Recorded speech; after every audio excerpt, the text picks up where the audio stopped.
Attention tout le monde, prêt?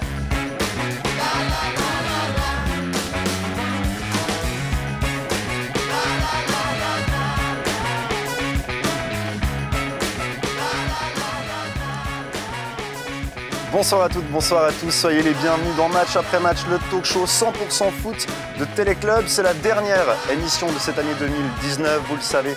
La Super League, la Challenge League sont arrivées à leur terme. 18 journées ont été jouées, toutes les équipes se sont affrontées 2 fois. C'est donc l'occasion rêvée de faire le bilan de ce début de saison 2019-2018. Équipe de choc pour cette émission. Comme d'habitude, laissez-moi vous présenter les 4 intervenants de cette soirée. À ma droite, la team consultant avec la plus belle barbe de l'entier de l'audiovisuel suisse, Dylan Stadelmann. Bonsoir. Bonsoir Vincent. Pour compléter le duo, Claude Gross, marathon télévisuel cet après-midi. Claude, on espère que vous êtes remis du nul de votre Olympique de Marseille contre Metz hier soir. Bonsoir Claude. Bonsoir. Ça va, vous êtes remis? Oui, tout va bien. Super. Face à eux, la team T-shirt avec l'homme du Sérail qui a joué à Neuchâtel, à Sion, à Servette, à Haro et à Saint-Gall pour un total de 333 matchs. Joli nombre entre la Challenge League et la Super League.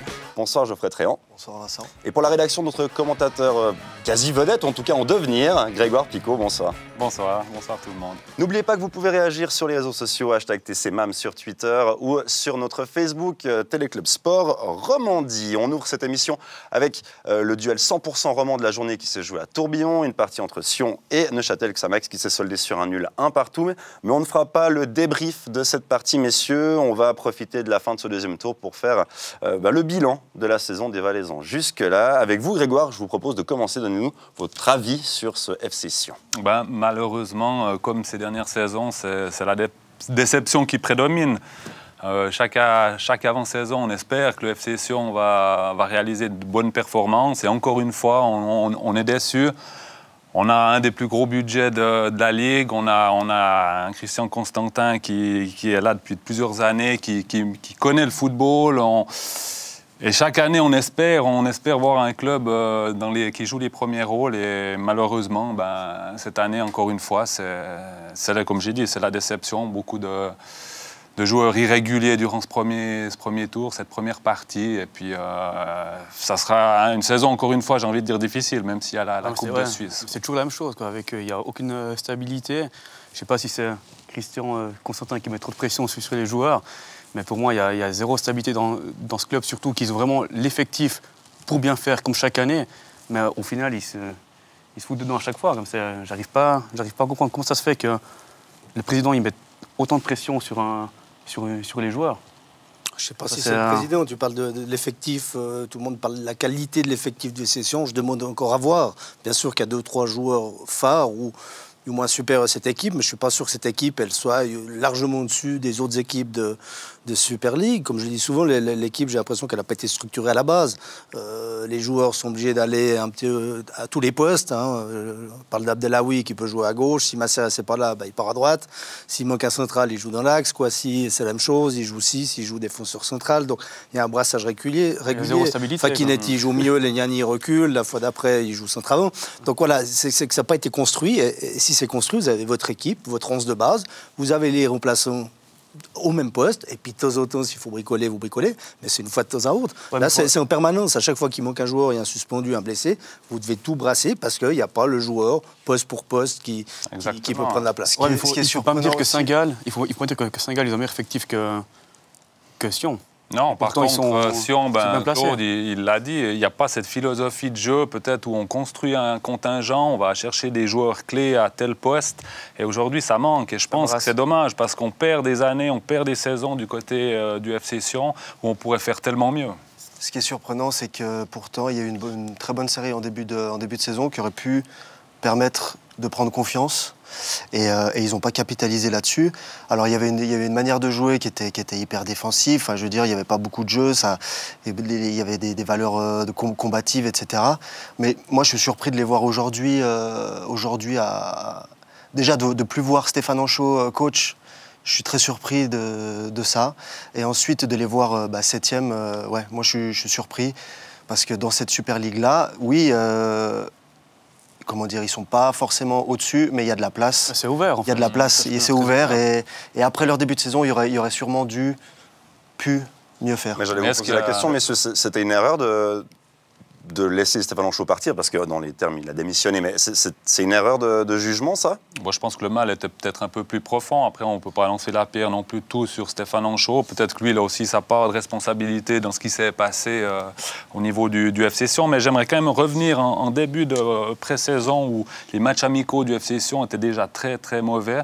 Au niveau du jeu, il n'y avait pas grand-chose. Je crois qu'ils ont marqué un but sur 5, voire 6 matchs amicaux. Donc déjà là, le mal a commencé.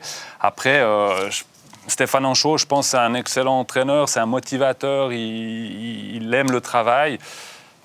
Est-ce que finalement le contingent du FC Sion était pour un tel entraîneur? Je ne sais pas.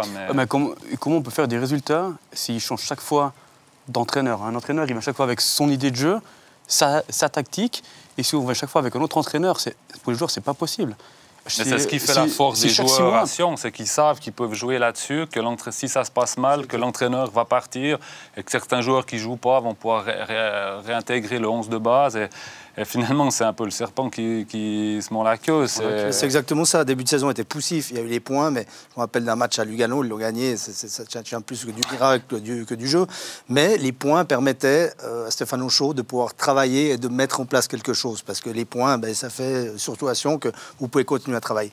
Derrière, il faut que le président il soit derrière son entraîneur. Parce que tu as raison, comme tu dis, le joueur qui ne joue pas, qui joue moins, qui estime que les méthodes sont trop dures, qu'il ne dort pas assez, hein, il travaille trop, les pauvres joueurs. Donc à un moment, le président doit être derrière. Et la porte, elle est fermée. Le joueur qui vient se plaindre, c'est on n'ouvre pas la porte. Et dès que vous ouvrez la porte à un joueur, c'est le début de la fin. Et le vestiaire, il semblerait s'est retourné, à prendre la misère matonne avec Stéphane, qui a dit je préfère poser les plaques. Je ne connais pas tout. Il faut vivre de l'intérieur de ce qui s'est passé. Mais chaque année, on revit un peu le même schéma. Et pour moi, le président, je ne sais pas si c'est le cas ou pas, il doit vraiment être à 200% derrière son coach. Sinon, avec les joueurs, c'est le début de la fin. Dès que vous donnez la parole aux joueurs, c'est le début de la fin. Plus globalement, est-ce que finalement, on n'aurait pas, du côté du FC Sion, on n'aurait pas dû... Barthélemy aussi, c'est quelqu'un qui débute dans le monde du football, qui est jeune. Est-ce qu'on n'aurait pas dû peut-être aller chercher un directeur sportif, un vrai directeur sportif qui a l'expérience, qui a les relations? Je ne dis pas que Christian Constantin ne les ait pas, mais peut-être qu'il faut aussi après dissocier le travail sur le terrain et en dehors. Et peut-être que c'est ce qui fait la force de certains clubs en Super League. Je prends par exemple Thun, qui a un directeur sportif qui est extrêmement fort, qui a le relationnel, l'expérience. Ouais, mais sans parler des grosses écuries, effectivement. Il y a une structure, c'est que si un directeur sportif il va à Sion, est-ce qu'on va lui donner carte blanche? Et ça m'étonnerait qu'il puisse faire ce qu'il veut avec sans doute. Barthélemy. Mais c'est peut-être ça qui ne va pas aujourd'hui au FC Sion, et c'est dommage, parce qu'il y a l'aspect financier. Le club a de l'argent, un gros budget. Constantin connaît le football. Il y a de l'engouement. En Valais, on attend que ça. Et je pense que c'est des années perdues pour moi. La dernière saison, c'était il y a 4 ans avec c'est Peter Zeidler, où ils ont fait une très bonne saison. Mais je reviens juste par rapport à ce qu'il disait à Claude, c'est qu'on donne beaucoup trop de crédit aux joueurs de nos jours, et je trouve ça pas ça normal. Enfin, c'est pas du tout normal qu'on donne autant de crédit à des joueurs, que du bon ça va pas, ils vont se plaindre, et puis c'est l'entraîneur qui saute. À un moment donné, c'est, excusez-moi du terme, fermez là puis travaillez. Quoi. Ouais, mais ça, cette mentalité-là, ça existe plus. Mentalité à l'ancienne, malheureusement. Et aujourd'hui, c'est plutôt au coach de s'adapter au groupe qu'il a. Malheureusement. Et puis ça, tu peux plus arriver dans un vestiaire. Soit la situation elle est urgente, tu joues un maintien, et là le coach arrive et a le poids pour dire écoute, tu vas courir avant de penser à jouer au foot, etc. Tu vas te la fermer. Mais aujourd'hui, il y a ce côté vraiment médiateur. Ouais, complètement. C'est très dur d'être coach aujourd'hui. Je comprends bien, et tu as raison. J'ai souvent eu des vestiaires aussi difficile parce que je ne pouvais pas choisir tous mes joueurs. Forcément, au moment on prenait, je ne veux pas dire que ce serait manquer de respect aux joueurs qui sont venus, mais on prenait ce que les autres équipes ne voulaient pas. Donc pour créer quelque chose qu'on aurait aimé, c'était compliqué, mais on a toujours eu un vestiaire qui a été sain, toujours tenu. Mais forcément, à partir du 15e ou 16e joueur, ceux-là, ils posent des problèmes parce qu'à un moment ou l'autre, ils vont vers le président. Et mon président n'est jamais rentré de discussion, et ça nous a permis de faire 3 saisons de l'élite avec un petit club comme Le Monde. Il y a 0 vestiaire au monde où les 20, 22 joueurs du vestiaire aiment le coach. Ou les 33, parce qu'à Sion est dans l'effectif. Voilà, ou les 33. C'est impossible. Après, il y a moyen de s'appuyer sur la quinzaine vraiment importante. Et c'est lesquels au FC Sion, les 15? Je ne suis pas le coach, donc... Non, mais on ne les voit pas sortir, voilà, parce que Lengiani, Casami, Fikuncher qui jouent tout le temps. Le reste, ça change tout le temps, donc c'est dur. Ça s'appuyer sur un noyau dur. Non, c'est clair, il n'y a pas de noyau dur, c'est forcément principalement ceux qui jouent souvent. Exactement. Et puis c'est pas 11 joueurs la base, normalement c'est 6 ou 7 joueurs pour pouvoir compter. J'arrive à dégager 3 sur qui, comme ça, voilà, l'extérieur, le noyau dur, en plus de ça, il joue un match sur 3. Thomas, Casami, il est extraordinaire. Mais en tant que joueur cadre, il est très irrégulier. Et ça, je pense, c'est ce qui fait aussi défaut au FC Sion. Après, sur le terrain, on peut aussi parler de la défense. Ça fait maintenant X années qu'on n'a pas une véritable charnière centrale au FC Sion. Puis on sait qu'on construit une équipe depuis l'arrière avec une défense, j'ai envie de dire, de fer. Et ça, depuis que Reto Ziegler, finalement, a quitté le FC Sion, on n'a plus dans le club valaisan une défense digne de ce nom. Et c'est ça le souci aujourd'hui. Bon, messieurs, j'ai une information qui est tombée quasiment à l'instant, il y a quelques minutes en tout cas. Ça va, pas un scoop, hein, mais Bichard et Zamaton ont terminé leur mandat. Ils ont annoncé qu'ils allaient donc plus être entraîneurs du FC Sion. C'est une demi-surprise, on n'imaginait pas forcément que le duo allait continuer. En l'occurrence, qui, pour vous, est un candidat crédible pour ce FC Sion? Qui peut... Il y a un côté risque aussi de se rendre Claude Gross. Du côté du Valais. Mais après, c'est ça, est-ce que les entraîneurs ont envie d'aller là-bas? Ouais, c'est ça. Ils auront toujours envie. C'est un défi, c'est un challenge incroyable. Ils ont envie à cause de l'argent, parce qu'ils savent qu'ils ont, je pense pas uniquement. Un bon salaire. L'entraîneur qui va aller à Sion et qui va réussir une saison, 2 saisons peut-être à amener la coupe, à finir 3, 4e, je pense que c'est un challenge quand même intéressant. Je sais mais c'est pas facile. Ce que tu en penses. Mais pour un entraîneur, ça doit être titillant quand même. Ah oui, mais le FC Sion reste le FC Sion, mais simplement, et après, il faut aller sur certaines conditions. Alors maintenant, déjà aller avec cette équipe, il faudrait faire l'état des lieux, parce que voilà, je ne connais pas ce qui se passe en interne, il faudrait faire l'état des lieux du groupe, parce qu'aller au suicide, ça ne vous sert à rien, ça va vous desservir, hein, l'entraîneur qui va venir. Il faut qu'il ait, pas le plein pouvoir, parce que le président doit quand même intervenir, le directeur sportif doit intervenir. Pour moi, c'est un staff qui doit travailler ensemble, mais c'est vrai que c'est difficile de se précipiter au FC Sion. Par contre, il n'y a que 19 club pro en Suisse, hein, donc il n'y a pas beaucoup de place, je ne compte pas Vaduz. Donc les entraîneurs qui ne travaillent pas, forcément sont tentés. Maintenant, y aller à n'importe quel prix, je ne sais pas si vous pouvez réussir ou pas. Sur les dernières années, il semblerait que non. C'est surprenant. Ça peut être tentant aussi pour un entraîneur étranger, notamment français, parce que le FC Sion, ça reste un nom du foot suisse, donc je pense qu'ils n'auront de toute façon pas de souci pour trouver un coach. Il y a des coachs... français dans l'histoire du FC Sion qui ont réussi. Donc je dirais pourquoi pas aller de ce côté-là. Non, ils vont trouver. Il faut trouver le bon maintenant. C'est clair. Celui qui Et pourquoi pas avec un coach allemand une fois de plus, avec une mentalité un peu autre. Seidler était allemand, donc ouais, mais... bon, ça marchait pas trop mal. Ouais, je sais pas, parce que j'ai l'impression que si il y a un coach avec une autre mentalité un peu plus rude, ça marche un peu mieux. Après, je pense qu'ils vont... Ah bon, les Allemands sont plus rudes. Non, mais Après, la trêve hivernale, effectivement, elle est assez courte, mine de rien, même si le championnat reprend en février, il me semble. Je pense qu'il faut quand même un entraîneur qui connaisse le championnat suisse. Et puis surtout, après, c'est clair, il y a l'aspect tactique, l'aspect du jeu, technique, mais je pense qu'aujourd'hui, il faut un entraîneur qui puisse augmenter le niveau de chaque joueur. Et puis ça ne sera pas évident à trouver, des entraîneurs. Il n'y a pas que les étrangers qui ont cette qualité-là. En Suisse, on a des très bons entraîneurs. Début de championnat, il y avait 9 entraîneurs suisses sur les 10, dont un qui a joué la Champions League l'année passée, c'est Ohanet. Je ne veux pas en oublier, mais il y en a beaucoup qui sont très bons en Suisse, mais il faut les laisser travailler. Cestini, cette année, on lui a de nouveau pas laissé le temps. Alors, le résultat n'était pas bon, mais il a sauté. Vicky a sauté l'année passée après un match. Voilà, c'est dommage parce que... On revient alors sur ce que j'ai dit au début. Il y a zéro stabilité.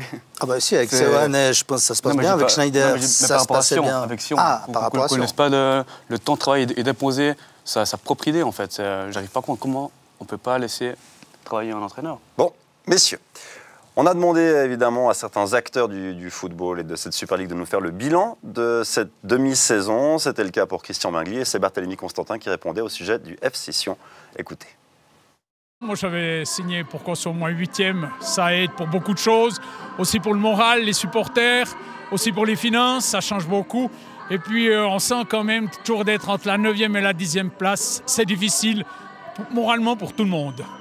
Aujourd'hui, on assume les choix d'entraîneur qu'on a fait, les choix de joueurs qu'on a fait aussi, certaines choses qui ont été, certaines décisions qui ont été prises pendant l'année. Donc, on assume toutes ces choses-là aussi. Voilà, donc Barthélemy Constantin qui est l'anti du FC Sion, qui assume les bons et le moins bon aussi. On a parlé rapidement, Christian Mingli qui s'est exprimé, vous l'avez entendu, il a également ajouté que Jean-François Collet ne jettera pas l'argent par les fenêtres, qu'ils vont chercher 3 renforts, un par ligne, ou alors un gros vrai renfort pour aider Neuchâtel Xamax à remonter la pente. Geoffrey, votre avis quand même sur cette deuxième saison de Neuchâtel dans l'élite? Je pense personne n'est surpris. Je pense que je dirais pas que c'est mieux que ce que beaucoup pensaient, mais en tout cas beaucoup les condamnaient. Aujourd'hui, ils sont à 5 points devant la seule équipe qui descend directement. Donc au final, le bilan de Xamax pour moi, il est tout à fait correct. On a encore vu aujourd'hui, c'est une équipe qui a une grosse capacité de réaction. Et je pense que l'expérience de l'année passée va grandement les aider pour le deuxième tour. Oui, ils font avec leurs moyens, vraiment. Ils n'ont pas un gros effectif, mais on peut voir qu'à chaque match, ils s'arrachent et puis ils montrent un peu qu'ils ont comme une qualité de jeu. Mais c'est vrai que les voir mieux de classement au plus haut, ça m'étonnerait. Ils sont bien à leur place. Et puis finalement, même aujourd'hui, il leur manquait passablement de joueurs. Carlon, Oss et Knightsky derrière. Et finalement, ils ramènent un point de Sion. Ils font leur championnat. Comme tu l'as dit, Geoffrey, on s'attendait un petit peu à voir Xamax dans le bas du classement. Ils ont un contingent qui est quand même peut-être limité par rapport à la Super League. Maintenant, ils devront se préparer peut-être à jouer le match de barrage. On voit quand même un petit peu Thun décalé vers le bas. Cet hiver, il faut espérer, Mingli l'a dit, peut-être pas aller chercher 4-5 joueurs, mais véritablement 1 voire 2 transferts de choix pour stabiliser un petit peu ce contingent. Moi, je suis absolument pas d'accord quand tu dis que l'équipe, pas d'accord. Le contingent de l'équipe est limité pour la Super League. Pour moi, ils ont clairement une équipe de Super League. Il y a notamment une attaque 14 buts à eux deux. Carlen Nuzzolo qui est performante. Il y a beaucoup de jeunes, donc une marge de progression très intéressante pour le deuxième tour. En renforçant cette équipe intelligemment, c'est toujours facile à dire. Hein. Après, c'est le boulot des dirigeants de Neuchâtel. Mais moi, je ne les condamne pas du tout à la 9e place. Il y a peut-être moyen d'aller chercher cette 8e place. Ouais, la 8e. La 8e, mais je vois pas d'équipe. Les 5 premiers, ils sont à peu près dessinés. Non, mais c'est maintenant, clair, jusqu'à la 6e place, honnêtement, on l'a vu aujourd'hui, comme tu l'as dit, des absents. En deuxième mi-temps, les actions, elles sont neuchâteloises. Enfin, je veux dire, c'est Xamax qui est sorti de son camp pour prendre le match en main. Ouais. Honnêtement, voilà, il y a beaucoup aiment à parler de Neuchâtel comme d'une équipe un petit peu de Challenge League, et c'est pas le cas du tout. Claude, recruter pour se sauver, c'est un peu ça? Ils peuvent peut-être se sauver sans recruter. Maintenant, 1 ou 2 retouches à Noël, s'ils peuvent le faire, des opportunités, hein, comme ils l'avaient fait l'année passée, superbement bien avec Seredi et Poloulou par exemple. S'ils ont l'opportunité, il faut le faire. Mais comme a dit le président, il faut prendre plus fort, ou quelqu'un qui va jouer et prendre encore quelqu'un de même niveau, ça ne vaut pas la peine. Mais c'est vrai que ce groupe, je suis assez d'accord avec toi, et l'équipe fonctionne plus ou moins bien. D'autres, sur quelques matchs, il a manqué très peu de choses pour l'emporter. On me dirait, c'est trop peu de choses, c'est peut-être la différence avec les autres équipes. Mais il y a des matchs, on a vu la dernière occasion de Nuzzolo, s'il ne glisse pas, c'est peut-être but, et c'est 2 points de plus. Donc il leur manque pas grand-chose. Il manque peut-être un peu d'expérience, effectivement. Devant, avec Carlon et Nuzzolo, ils tiennent pour l'instant l'équipe. Derrière, c'est quand même assez solide, hein, avec un bon gardien, une bonne défense centrale, que tout le monde est là. C'est vrai qu'il faut peut-être un patron à mi-terrain, vraiment un leader, comme il l'avait fait avec Seredi. Mais quelqu'un qui va jouer un peu plus qu'avait fait Seredi, ça serait bien. Et est-ce que Joël Magnin, pour sa première saison à la tête d'une équipe pro-adulte, on va dire, puisqu'il a entraîné la M21 pendant longtemps, c'est pas est-ce qu'il a les épaules pour cette mission-là, vraiment? Est-ce qu'il arrive à transmettre son style de jeu, son envie de jeu à cette équipe? Aujourd'hui, on peut peut-être pas dire qu'on a trouvé le jeu de Neuchâtel Xamax avec Joël Magnin. Maintenant, comme tu l'as dit, c'est sa première expérience au plus haut niveau. Il lui faut aussi un temps d'adaptation. Moi, je trouve qu'il réalise une bonne première partie de championnat. Alors, je l'ai dit, c'est peut-être pas le contingent le plus étoffé de la Ligue. Maintenant, il y a aussi les blessures, il y a les suspensions, il doit faire avec. Moi, j'ai l'impression que les joueurs sont derrière lui. Encore une fois, on n'est pas dans le vestiaire, mais pour moi, il réalise ce qu'on attendait de lui. Pour moi, il a quand même un petit peu repris ce qui se faisait au deuxième tour de l'année passée. Cette défense à 5, voilà. C'est au final...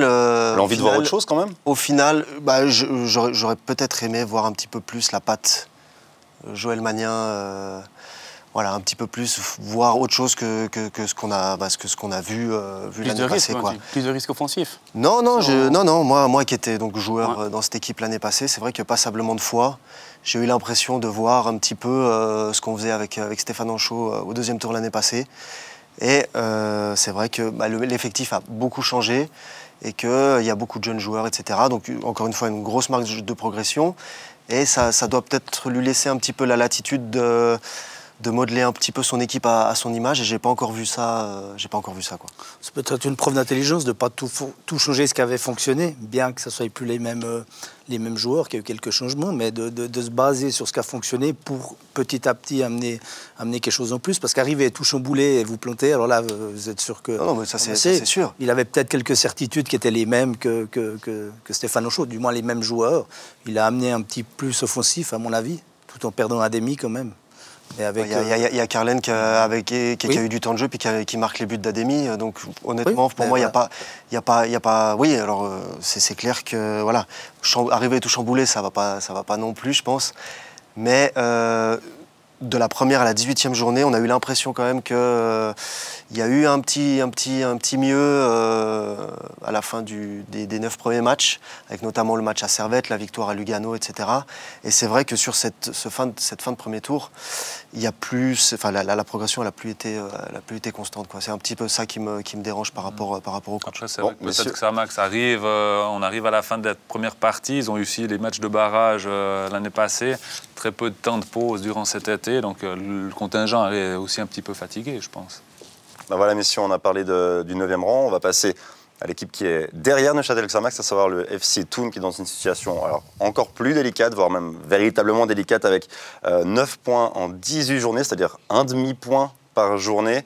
Est-ce que Thun va se sauver et est-ce qu'ils ont la capacité de sortir de ce trou? Alors, il n'y a aucune surprise pour moi qu'ils sont derniers.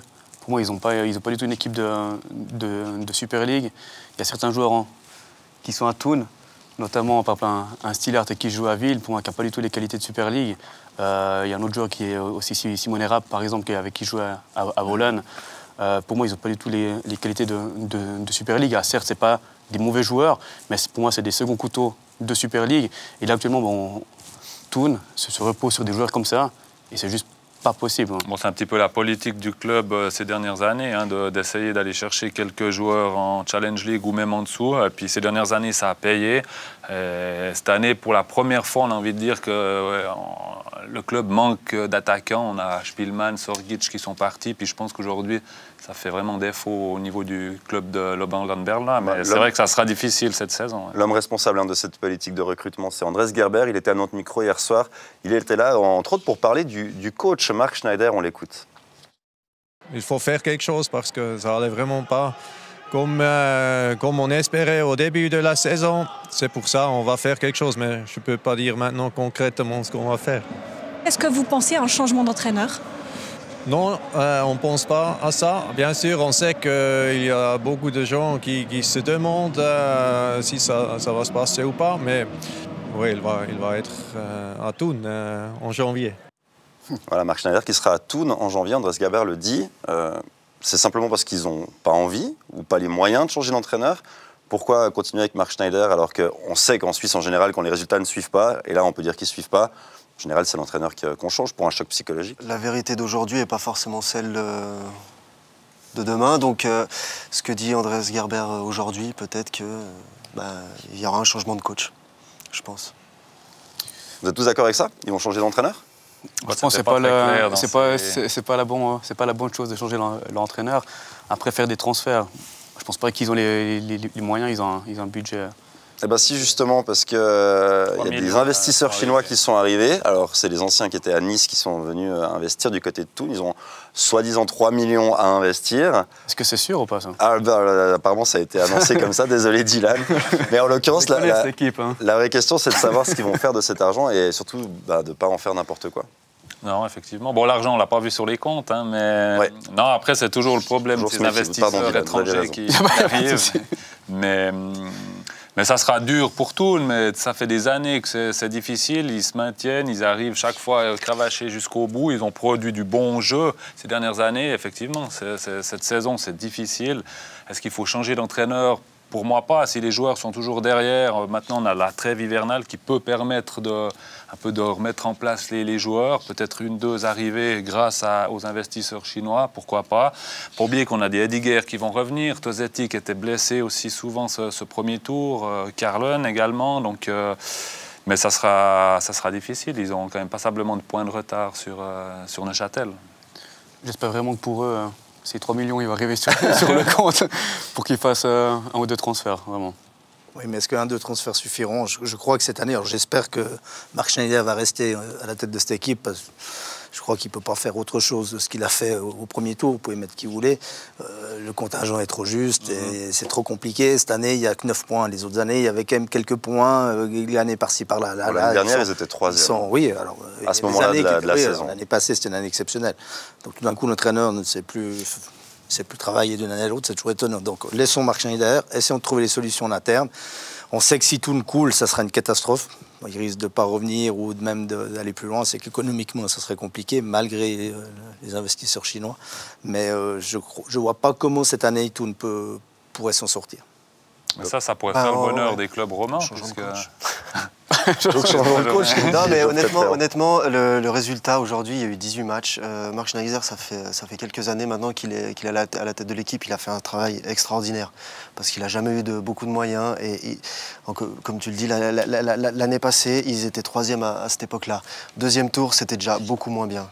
Enfin, je veux dire, 2019 au général. 2019, c'est catastrophique. Ça fait une année. Ça fait beaucoup de matchs. Peut-être que il n'a plus les ressorts pour faire réagir le groupe, etc. Je ne sais pas. Mais c'est vrai que le temps de vie d'un coach, c'est rare aujourd'hui. Parce que c'est rare que ça dure, parce qu'il faut faire réagir les joueurs, etc. Enfin, je veux dire, c'est psychologiquement, voilà. Des fois, on a besoin de changement. Et puis, ça ne veut pas dire que Marc Schneider est un mauvais entraîneur. C'est juste que maintenant, peut-être que Thun a besoin d'un choc psychologique. Voilà, c'est psychologique, vraiment. On l'a dit avec Sion tout à l'heure.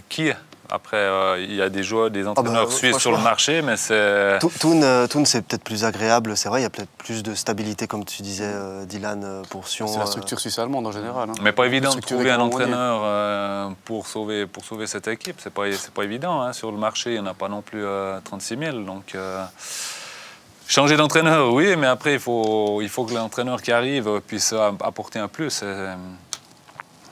Avant de prendre la décision, c'est toujours délicat. Voilà, messieurs, je vais conclure cette partie sur Thun avec cette statistique importante. La durée de vie d'un coach en Super League, c'est 33 journées, un tout petit peu plus. Donc vous avez une idée, c'est à peu près une saison. Voilà, on va parler de Servette, mais ce sera juste après une toute petite pause. Restez bien avec nous.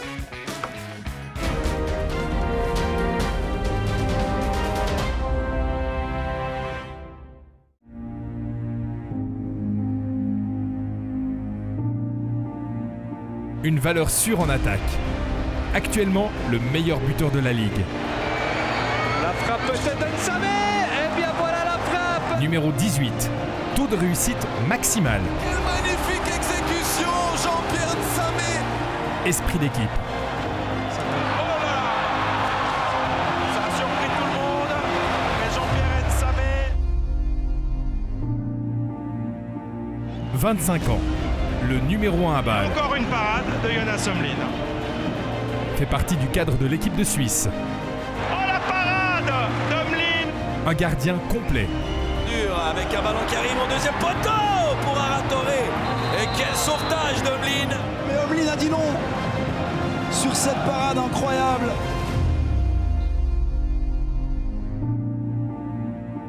Numéro 14. Le monsieur indispensable pour Xamax. Deuxième poteau, nous allons tout ça, l'égalisation. Neuchâtel Xamax FCS. Routinier. Il a fait un bon vieux crochet qui a mis dans le vent le défenseur balois. Mais magnifique. Le chouchou du public xamaxien. Raphaël Nuzzolo.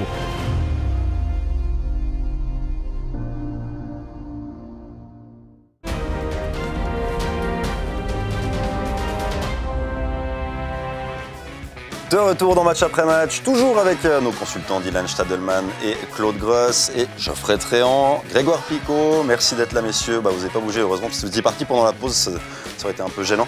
Vous avez vu l'élection du meilleur joueur de Raiffeisen Super League. Votre avis en un mot, attention, c'est parti. Omlin. Le choix du cœur, excusez-moi. Ouais, vous avez raison. Merci Dylan. Omlin, très bon, c'est qu'on garde. Omlin, ok. Immortel Nuzzolo. Nuzzolo. Eaton. Super. Il n'est pas dans les trois. Mais si, alors si c'est Eaton, on est surpris. Messieurs, il est temps de parler du néo-promu Servette, première saison, première demi-saison pour les Servettiens dans l'élite et un bilan. Alors, plus qu'honorable, ils sont 5e, 27 points en 18 journées. Claude, votre avis sur ces grenats? C'est extraordinaire ce qu'ils font cette première saison en Super League.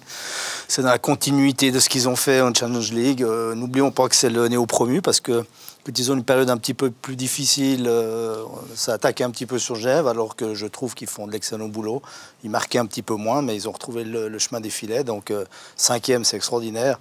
Il y a beaucoup de jeux, c'est une équipe qui est joueuse. Ils verticalisent un petit peu plus maintenant parce qu'en ayant le ballon, souvent, ils ont perdu des points. Ils ont des super recrues avec Sasso, Ondua et Pac maintenant qui a l'air vraiment très fort. Moi j'aime bien Tazar. Mais il y a Tazar, mais Pac il va donner une solution supplémentaire parce que Tazar était beaucoup exploité à gauche. Maintenant il y a des solutions, il y a des alternatives sur les côtés, il y a des alternatives devant. À mi-terrain, il y a Cognac qui retrouve le niveau qu'il avait en Challenge League. On se demandait s'il y avait une adaptation, mais je le trouve excellent. Donc pour moi, il y a une défense qui est solide, qui commence par Jérémy Frick, qui a fait beaucoup de points. Soche et Lapikino de l'autre côté, c'est très costaud, une bonne charnière centrale. Donc c'est une équipe très complète, avec un président qui est très humble, qui a les pieds sur terre, avec un staff qui travaille bien. Pour moi, avec tout ce que je viens de vous résumer, ça devrait plus être une surprise, mais c'est la bonne nouvelle de ce championnat, en tout cas pour les Romans, parce que vous pouvez peut-être rajouter Saint-Gall dans ce championnat comme bonne surprise, mais pour moi, pour un néo-promu, Servette, ce que fait Servette est extraordinaire. Ouais, puis c'est 3 buts contre IB, c'est 2 buts contre Bâle, 5 à Zurich, donc c'est pour un néo-promu, franchement, c'est waouh quoi. Donc Alain Gaguet, du plaisir à les voir. Franchement, oui. C'est un critère important. Alain Gaguet, super job du côté de Genève, même quand ils ont eu une période un peu plus difficile. On ne s'est pas affolé, puis c'est aussi ce qui fait la force d'un bon staff, c'est de rester calme. Et puis on a vu maintenant, ils ont bien terminé cette première partie. Franchement, chapeau aux Genevois. Ouais. Ouais, non, c'est assez incroyable ce qu'ils font sur ce premier tour. Je pense que Claude, tu as tout résumé. Il n'y a pas grand-chose à dire, c'est très bon. Et il y a eu cette série de 7 matchs sans victoire. Donc il y a encore mieux à faire. Il y a encore mieux à faire. Pas affolé. Voilà, non, honnêtement, c'est... Moi, je suis un fan de Jérémy Frick, vraiment qui tient la baraque au Servette FC. On a pu voir sur certains matchs. Heureusement qu'il était là, il a sauvé des buts. Bon, c'est son job, vous allez me dire. Mais des gardiens. C'est vrai qu'il a fait des arrêts exceptionnels et puis il amène beaucoup de sérénité aussi à ses défenseurs. Et ça permet aussi, par exemple, à un Rouillet de se mettre en avant, qui fait une très belle saison jusqu'à présent. Et vraiment, ils ont une très bonne défense. Pardon. Et un autre joueur, je voulais encore rajouter, un joueur que j'apprécie beaucoup déjà l'année passée avec Stefanovic. C'était 11 buts, 14 passes décisives la saison passée. Un petit peu de peine à se mettre dans le bain cette saison, mais il termine aussi bien cette fin de première partie de championnat. Donc, puis cette diversité au niveau des joueurs qui peuvent marquer à Servette. Ils sont plusieurs à avoir marqué maintenant avec ce nouveau... Pac. C'est Parc, celui-là. Parc, pardon. Pac, il était là. Dio Pac. Je vous ai laissé aller, Claude. Donc Parc, mais il vient d'arriver, puis là, pour être précis. Il a déjà montré ce qu'il valait. Donc je trouve que, encore une fois, peut-être un recrutement super intelligent du côté de Genève. Alors voilà, c'est toujours la première saison. Des fois, quand on monte, elle est un petit peu plus facile. C'est un petit peu... Il faudra voir la saison prochaine. Mais pour le moment, on est content, effectivement. On peut appuyer encore un petit peu la performance, la prestation d'Alain Gaguer, quand même, quand il a été nommé, ça avait quand même surpris pas mal de monde.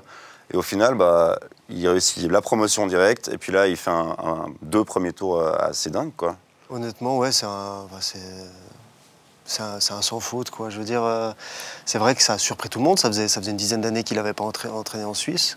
Le président Fischer, il a fait une très bonne pioche. Voilà, il y a rien à dire. C'est chapeau aux joueurs et puis au staff et puis au coach. Voilà. Cette saison, il y a Servette qui est la bonne surprise, qui nous plaît. Et puis, Claude Gross l'a dit, il y a aussi Saint-Gall qui est plaisant à voir jouer. Saint-Gall, c'est vraiment la belle surprise. 3e au classement, 35 points en 18 journées, avec des Eaton Babic, Demirovic, des Steriou, des Mouheim. C'est une équipe joueuse qui a proposé Peter Zeidler. C'est plaisant. J'ai pas vraiment d'autres mots. C'est une équipe jeune et surtout qui sont très solidaires, on peut le voir sur le terrain. Moi, j'étais le premier à les fracasser en début de saison. C'est beau de le reconnaître, Dylan. Là, je suis surpris vraiment de ce qu'ils montrent, mais ça, c'est vraiment avec, à mon avis, la solidarité, ça fait beaucoup. Voilà. Je pense qu'ils ont un très grand coach. Un très grand coach, notamment sur le plan humain. Parce qu'avoir une équipe autant jeune et puis être autant performant, c'est pas facile.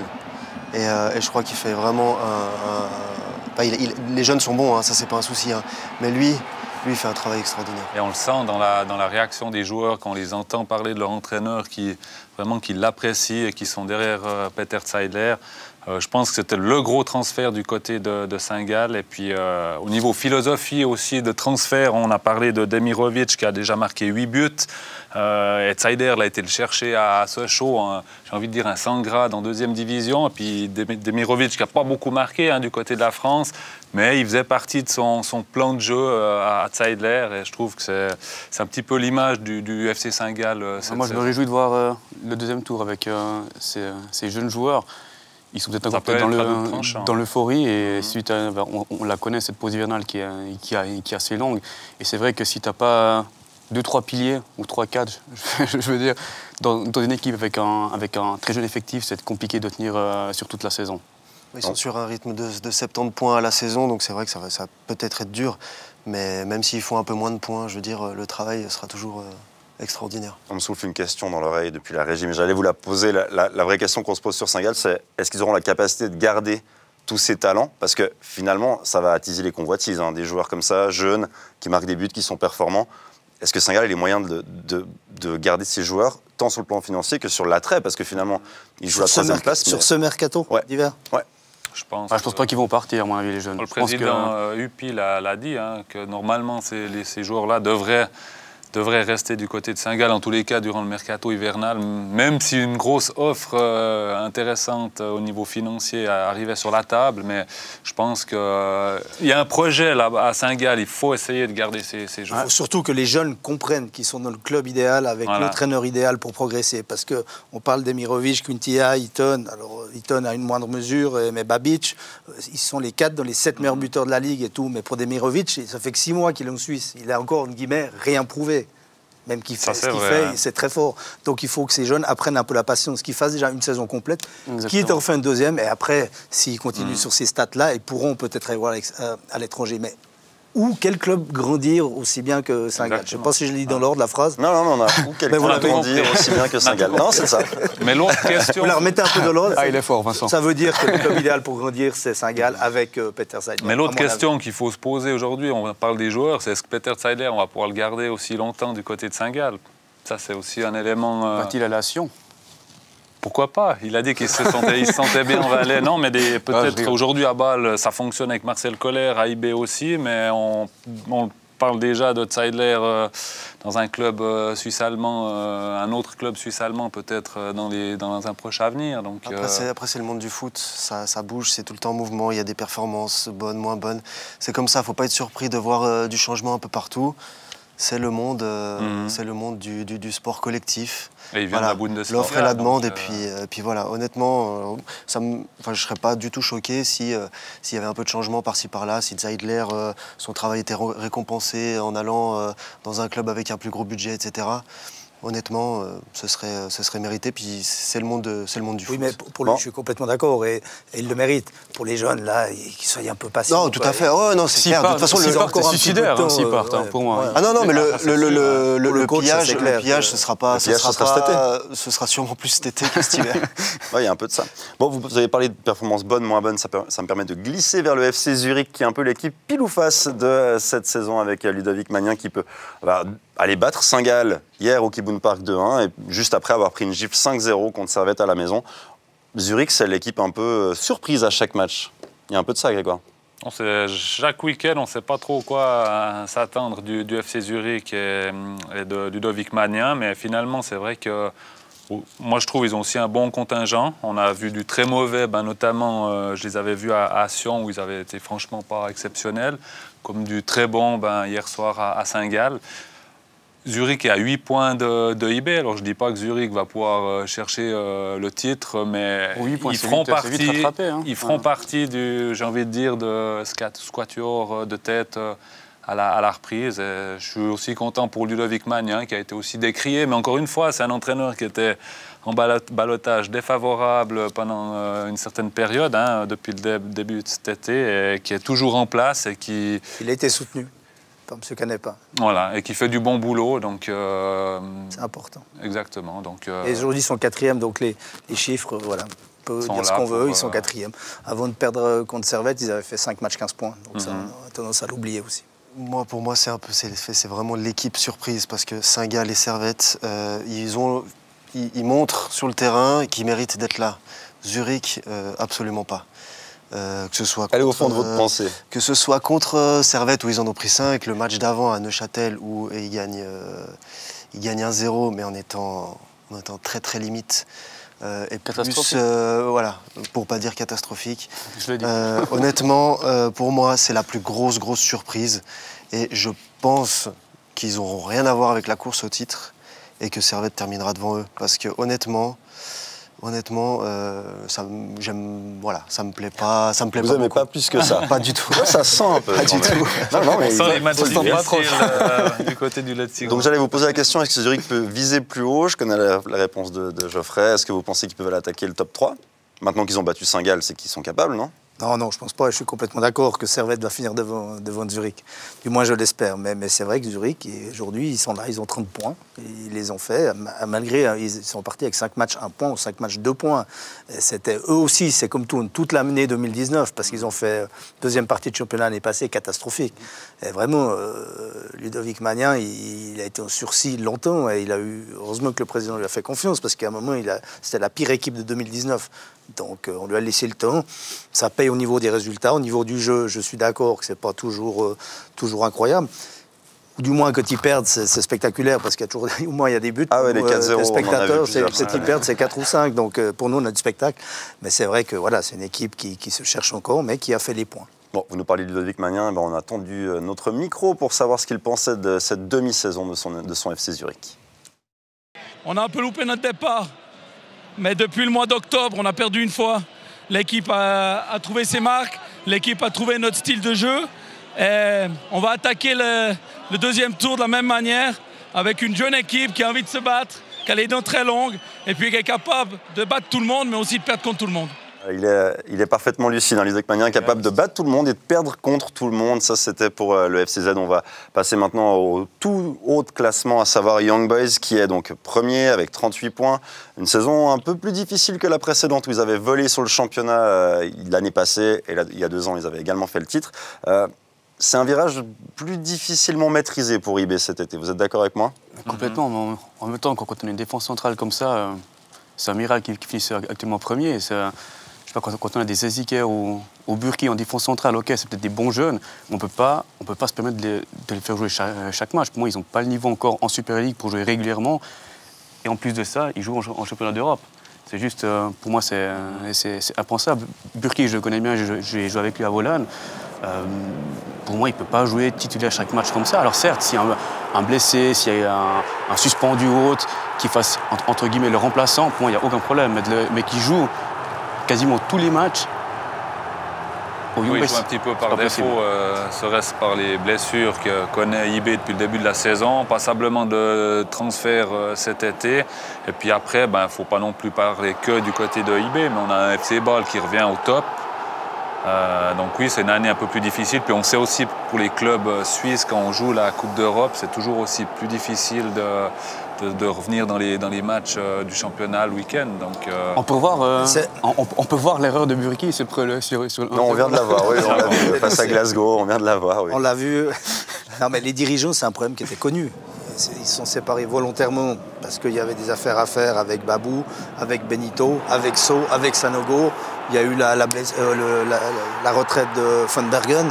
Derrière, vous avez Lauper qui se blesse et Camara, c'est embêtant. Mais les dirigeants le savaient que c'était un nouveau cycle. Babou, quand il est arrivé à IB, c'était pas un titulaire indiscutable. Il a grandi avec l'équipe. IB a fait grandir Babou pour faire une revente. Et là, il recommence avec des jeunes comme Lontomba. C'est un nouveau cycle qui démarre. Donc, ils étaient conscients de ça. Et je trouve même courageux, en étant conscient qu'on va rajeunir l'équipe, notamment tout le secteur défensif, de quand même aller essayer de jouer la Champions League. C'était courageux. Alors, ils auraient pu, effectivement, avec l'argent qu'ils ont fait sur les ventes, aller prendre 2-3 grands joueurs. Non, c'était pas leur politique, c'était de travailler avec ces jeunes, les faire grandir pour, dans 4-5 ans, de nouveau, peut-être les revendre et recommencer. C'est le propre des équipes en Suisse. Et ils n'étaient pas si loin, finalement, de la Ligue des Champions, en étant éliminés face à l'Étoile Rouge 1-1 et 2-2. Donc, ils ne sont pas passés non plus à côté complètement de cette qualification pour la Ligue des Champions. Puis on peut souligner aussi le travail du staff d'IB, parce qu'on a un coach qui perd toute sa défense. Si on compare au début de la saison passée, il perd aussi son milieu de terrain. Oui, il a Waro qui est blessé pratiquement tout le premier tour, Souleymani qui est blessé tout le premier tour. Malgré ça, à Noël, en tête, dans un groupe avec Feyenoord, Porto et... puis j'oublie et les Rangers. Et les Rangers. Donc un groupe relevé d'équipes historiques européennes, historiquement fortes, à 2 doigts de se qualifier. Honnêtement, le bilan est très bon. Il est pas si le bilan est très bon. Ah non, pour moi, il n'est pas du tout mitigé. Et vous les voyez aller jusqu'au titre? Ils ont 2 points d'avance sur Bâle, alors que tout le monde dit que Bâle, c'est une équipe extraordinaire, qui vont passer même quelques tours en Europa League. Bâle est 2e. Eh ben, on va parler de Bâle. Continuez, allez, on enchaîne. Je vous laisse y aller. Parlez-nous de ce FCB qui n'est pas si extraordinaire, Claude Gross. Ah si, Bâle est extraordinaire, mais ça montre... Ah si, Bâle, ce que fait Bâle en 2019, puisqu'on parle toujours maintenant de l'année, comme la Suisse Football League, on parle de l'année... Nous aussi, on fait ça. Mais Bâle, c'est de colère, il a trouvé son équipe depuis janvier. Ils ont fini très fort le championnat l'année passée, et ils recommencent très fort. Et ils ont trouvé une stabilité, ils ont un gardien qui est exceptionnel. Ils ont la meilleure défense centrale de la Ligue avec Alderete et Chomert. Un milieu de terrain très expérimenté, Zoufik, Zaka, Stoker, Frey, il y a beaucoup d'expérience et de talent. Ils ont des avions de chasse sur les côtés avec Okafor, Bua, ils ont le jeune Zegrova qui est pas mal non plus. Et puis ils ont Cabral devant le buteur. S'il n'est pas là, il y a Demi et il y a encore Ricky qui va revenir. Donc ils ont une équipe assez incroyable et ils ont du monde sur le banc.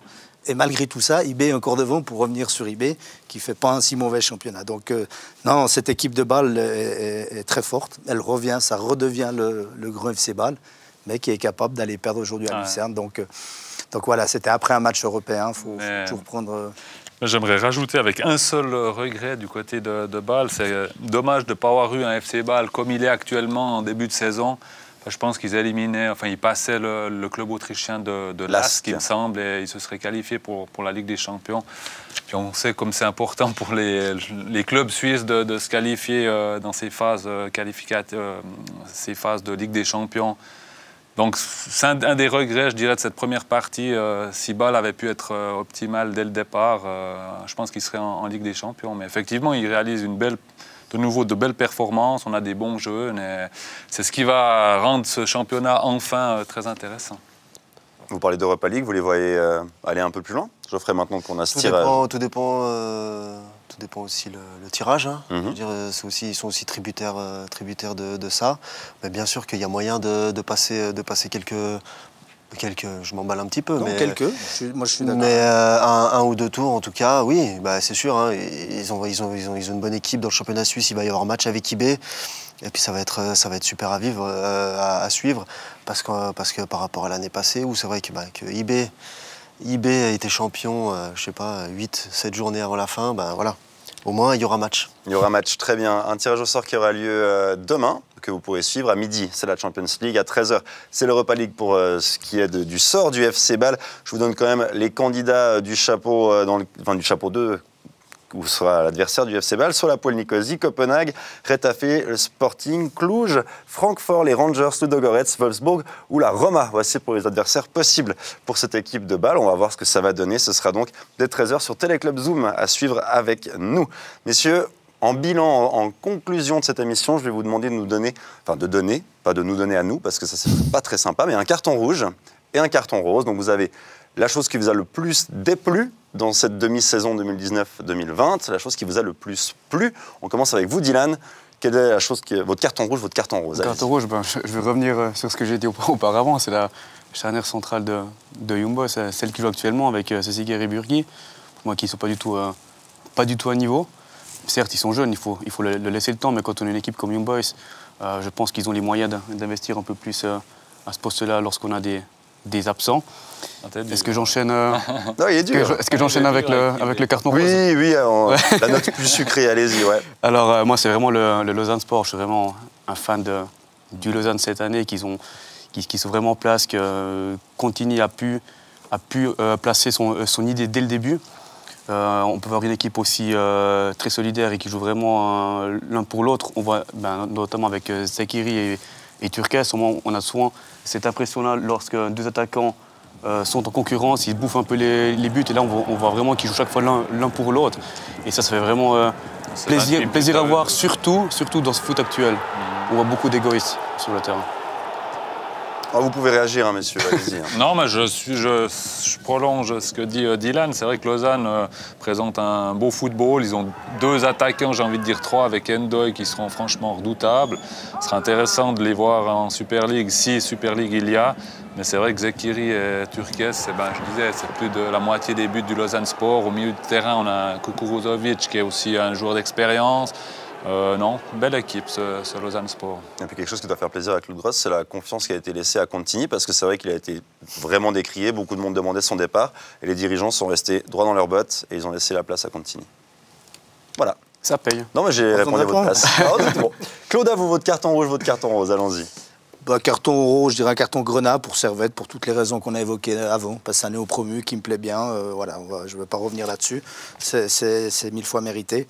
Mon carton rouge, il sera pour la VAR, pour son utilisation, parce que la VAR, pourquoi pas pour certaines scènes, pour certaines situations, mais comme elle est employée en Suisse, c'est la brasse coulée pour moi. Bien qu'on me soutienne un peu partout que ça fonctionne bien, qu'il y a peu d'erreurs commises en Suisse. Vous m'avez pas demandé de les amener, mais je pense que j'ai une liste quand même où il y a beaucoup d'erreurs qui ont été commises. Ou alors, il n'y a pas eu d'erreurs parce qu'on n'a pas pris la décision. Ceux qui sont dans le quart n'osent pas déjuger l'arbitre, et je trouve dommage. Alors, on en a parlé. En Angleterre, elle est mal utilisée aussi parce qu'on tire au millimètre pour les hors-jeux et c'est pas possible. Mais qu'on l'utilise vraiment pour des faits de jeu importants. Et à mon avis, en Suisse, elle est mal utilisée. Non, mais c'est juste insupportable aussi lorsqu'on voit dans le championnat étranger, tu marques, tu ne peux pas jubiler. En fait, tu dois attendre chaque fois qu'il y a la VAR, parce qu'on ne sait jamais peut-être qu'il y a commis. Tu jubiles deux fois sur le goal et puis quand il valide. Comme dit Claude Gross, des fois, ça se joue vraiment au millimètre qu'ils vont faire avec cette technologie-là. C'est juste pas possible. Alors oui, s'il y a un pas, tu te dis OK, mais là, des fois, ils vont vraiment chercher au millimètre, c'est juste pas possible. Des fois, ça peut éviter des scandales, mais ça peut en créer aussi. Mais dans l'ensemble, je trouve... je ne suis pas 100% ta réponse. C'est vrai que globalement, j'ai envie de dire que la VAR, ça a quand même réussi à enlever certaines injustices qu'il y avait dans certains matchs. Mais après, comme tu dis, elle n'est peut-être pas totalement... à chaque fois, dans tous les cas. Attention, je vais arrêter le débat parce qu'on est parti pour 10 ans. Je suis désolé, Grégoire, vous aviez la parole. Allez-y avec votre carton rouge. Alors, mon carton rouge, désolé de vous couper comme ça. Je vais le dire au niveau international, mais plus au niveau du championnat italien, au niveau du racisme. Il y a de nouveau beaucoup de racisme en Italie. Aujourd'hui, on est en 2019.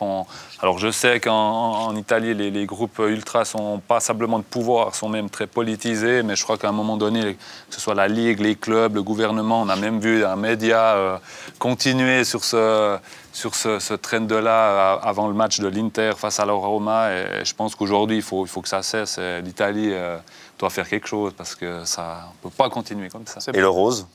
Et le rose, ben, c'est le suspense qu'il y a au niveau de la Super League, du championnat suisse, avec IB, Bâle, Saint-Gall. Je crois qu'on en avait besoin. Ça fait plusieurs années qu'on s'embête un petit peu au niveau des premières places.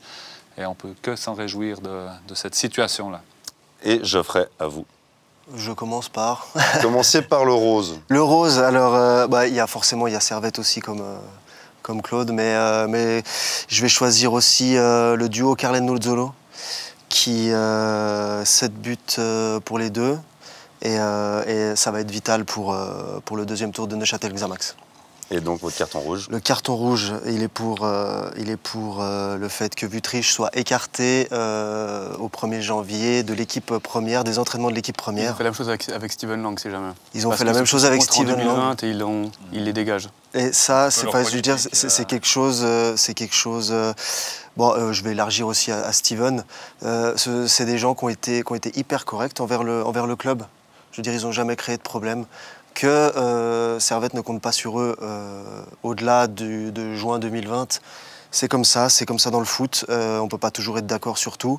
Mais les écarter, je veux dire, je pense qu'ils se prennent un petit peu pour les dirigeants du PSG avec Rabiot à l'époque. Et ça, c'est très mauvais.